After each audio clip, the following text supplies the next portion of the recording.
pagi. Hari ini saya ingin berbagi informasi yang saya dapatkan mengenai satu benda kecil yang biasa kita lihat sehari-hari. Benda apa itu? Yaitu kancing baju. Menurut Wikipedia, kancing adalah buah baju yang digunakan untuk menyatukan dua helai kain yang bertumpukan. Dan ini adalah alat kecil yang sangat berguna bagi kita yang sering menggunakan kemeja. Kancing ini pada umumnya terbuat dari bahan plastik keras. Kalau sekarang ada juga yang digunakan dari bahan kain dan bahan-bahan lain, besi dan lainnya. Yang menarik adalah saya baca di artikel di internet bahwa kancing yang dipasang di pakaian wanita dan pria itu berbeda letaknya. Saya perhatikan setiap kemeja saya, ternyata kancing pakaian wanita itu dijahit di sisi sebelah kiri seperti ini ya, sisi sebelah kiri. Sedangkan bagi pria itu di sisi sebelah kanan. Mari saya tunjukkan salah satu pakaian dari suami saya. Nah, ini ya.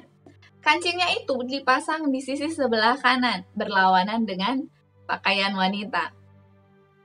Ketika saya membaca artikel-artikel mengenai letak kancing dari pakaian wanita dan pria, saya jadi seperti anak kecil, saya pergi ke tempat baju-baju, saya perhatikan setiap baju.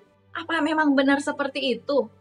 Ternyata saya dapati semua pakaian kemeja saya itu memang di sebelah kiri dijahit kancingnya, dan sebaliknya dengan pakaian suami saya.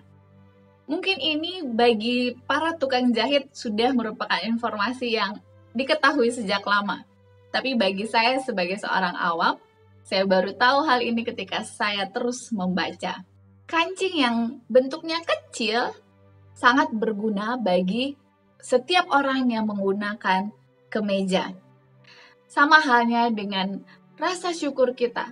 Meskipun itu hal yang kecil yang kita rasakan, itu akan memberikan dampak yang sangat berguna bagi kehidupan kita. Saya mau mengajak kepada Anda sekalian, ketika mata kita, pandangan kita melihat kancing, baik itu di pakaian kita maupun di pakaian orang lain, mari kita buat pola di pikiran kita, setiap kita melihat kancing, mari kita ingat untuk bersyukur, mulai dari hal yang kecil. Baiklah, mari kita lanjutkan bacaan renungan pagi kita di tanggal 10 Maret dengan judul Kita Masuk ke Dalam Perhentian Kristus. Ayat intinya tertulis dalam Ibrani 4 ayat yang ke-9.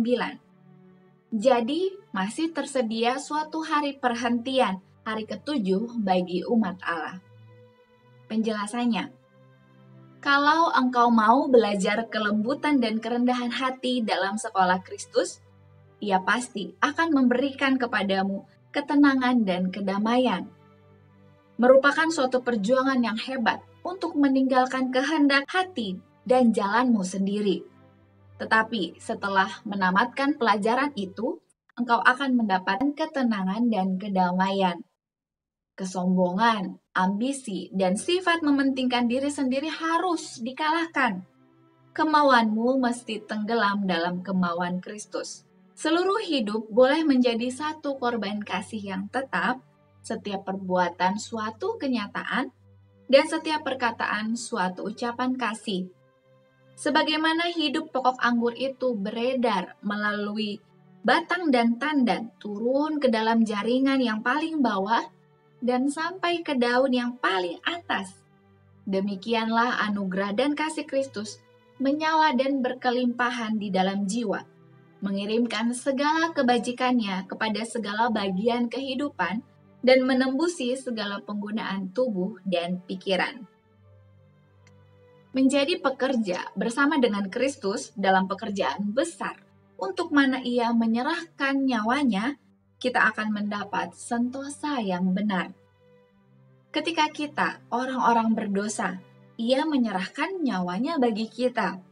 Ia mau supaya kita datang kepadanya dan belajar daripadanya. Jadi, kita harus mendapat sentosa. Ia berkata akan memberikan kepada kita sentosa.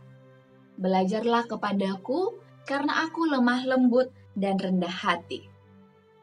Dalam melakukan ini, maka engkau akan mendapat dalam pengalaman sendiri sentosa yang Kristus berikan, sentosa yang datang dari mengenakan kuknya dan mengangkat bebannya. Suatu bentuk kesalehan tanpa kuasa berarti kepenatan dan beban. Tetapi, apabila segenap hati dikerahkan dalam pekerjaan Kristus, adalah sentosa kepada jiwa, karena Allah menyebabkan yang demikian, beroleh kemenangan tiap-tiap hari atas segala kuasa kegelapan.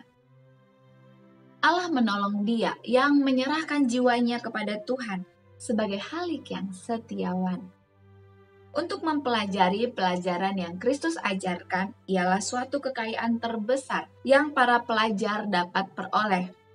Sentosa datang kepada mereka dalam keinsafan bahwa mereka sedang berusaha untuk menyenangkan hati Tuhan. Aplikasinya hari ini, jika kita ingin mendapatkan sentosa, kedamaian dan ketenangan, jangan kita mencari di dunia. Karena dunia seringkali mengecewakan, tapi mari kita mencarinya dalam janji-janji Kristus di dalam Alkitab. Mari kita cari satu ayat janji firman Tuhan di dalam Alkitab, dan kita tuliskan itu di handphone, di notes kita, ataupun di tempat yang bisa sering kita baca.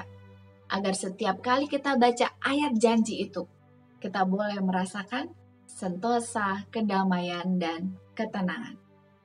Slogan kita, awali hari ini dengan renungan pagi. Saya terus mengajak kepada kita semua, mari kita terus memiliki waktu khusus untuk berdoa. Waktu untuk berterus terang kepada Tuhan, segala hal yang kita lalui, baik itu suka maupun duka.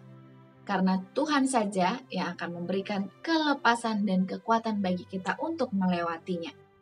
Dan juga, jika Anda memiliki pokok doa yang ingin sama-sama untuk kita doakan, Anda dapat menuliskannya di kolom komentar di bawah ini. Terima kasih banyak, kita akan lanjutkan lagi esok hari bacaan renungan pagi kita selanjutnya. Sampai jumpa. Salam sehat, Tuhan memberkati.